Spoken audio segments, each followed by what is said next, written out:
সময় যায়, বেলা ফুরোয়, ক্যারিয়ারে গোধূলি বেলায় সবুজ গালিচাকে জানাতে হয় বিদায়। বয়স পেরিয়ে গেলেও ফুটবলকে অনেক খেলোয়াড়ই আগলে রাখতে চান। এই যে ধরুন না রোনালদোর কথাই, বয়স ৩৯ চললেও খেলার মাঠে মন মানসিকতা ধরে রেখেছেন ঠিক আগের মতোই। তার মতো অনেক ফুটবলারেরই উদাহরণ দেওয়া যাবে, তবে সে পথে হাঁটেননি তারই একসময়ের ক্লাব সতীর্থ টনি ক্রুস।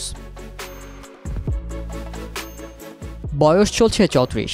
এই বয়সে ফুটবলাররা তাদের এক্সপিরিয়েন্সের কারণে হয়ে ওঠেন দলের মধ্যমণি। ১২০ গজের সবুজ গালিচায় সেটির প্রমাণও পাওয়া যায়। স্পেনের জায়ান্ট ক্লাব রিয়াল মাদ্রিদের মাঝ মাঠে অন্যতম আস্থার জায়গা যেন তিনি। প্রতিপক্ষের যে কোনো ধরনের ডিফেন্স লাইন এক মুহূর্তেই ভেঙে পড়তে পারে তার একটি পাসেই। আর সে বয়সেই নিজের প্রিয় বুট জোড়াটি তুলে রাখার মতো বড় সিদ্ধান্ত নিলেন সময়ের অন্যতম সেরা মিডফিল্ডার টনি ক্রুস। টনি ক্রুসের গোটা ক্যারিয়ারটি যেন একজন ফুটবলারের স্বপ্ন।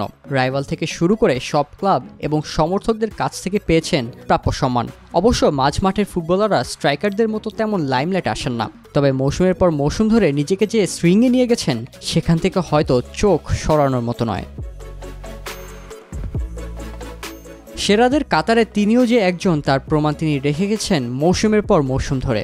এই যে কদিন আগেই ইউসিএল সেমিফাইনালের প্রথম লেগে বায়ার্ন মিউনিখের বিপক্ষে ম্যাচের কথাই ধরুন, অসাধারণ এক পাসে জার্মান ক্লাবটির ডিফেন্স এক মুহূর্তেই ভেঙে যায়, যেখান থেকে ভিনিসিয়াস গোল করে এগিয়ে নিয়ে যান দলকে। এমন পাস হর হামেশাই দেখা যায় এই জার্মান কিংবদন্তি থেকে।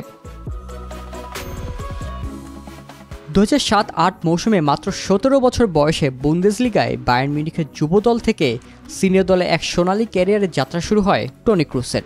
অবশ্য এরপরে ২ মৌসুম বায়ার লেভারকুসেন তাকে লোনের মাধ্যমে দলে ফেরায়। লেভারকুসেনেই মূলত নিজের আসল রূপটি তুলে ধরেছিলেন ক্রুস। বায়ার্নে ফেরত যাওয়ার পর ২০১২-১৩ মৌসুমে চ্যাম্পিয়ন্স লিগ জেতার পাশাপাশি ঐতিহাসিক ট্রেবল জয়ের সাক্ষী হন তিনি। পরের বছরই ব্রাজিলে বসে বিশ্বকাপের আসর, সেটি আর নতুন করে বলার নেই। সেমিফাইনালে ২ মিনিটে ২ গোল করে ব্রাজিলকে ৭-১ গোলে গুড়িয়ে দেওয়ার পর ফাইনালে আরেক ল্যাটিন পরাশক্তি আর্জেন্টিনাকে কাঁদিয়ে ক্রুস জেতেন স্বপ্নের বিশ্বকাপ ট্রফিটি।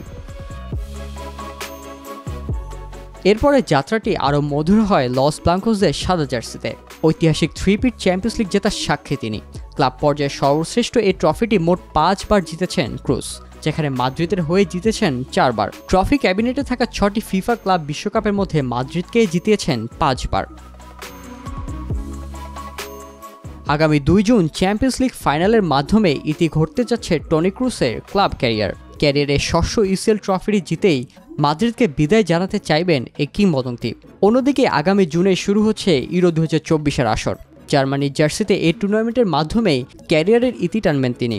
এরপরেই তুলে রাখবেন প্রায় ১১ বছর পুরনো তার বুট জোড়া।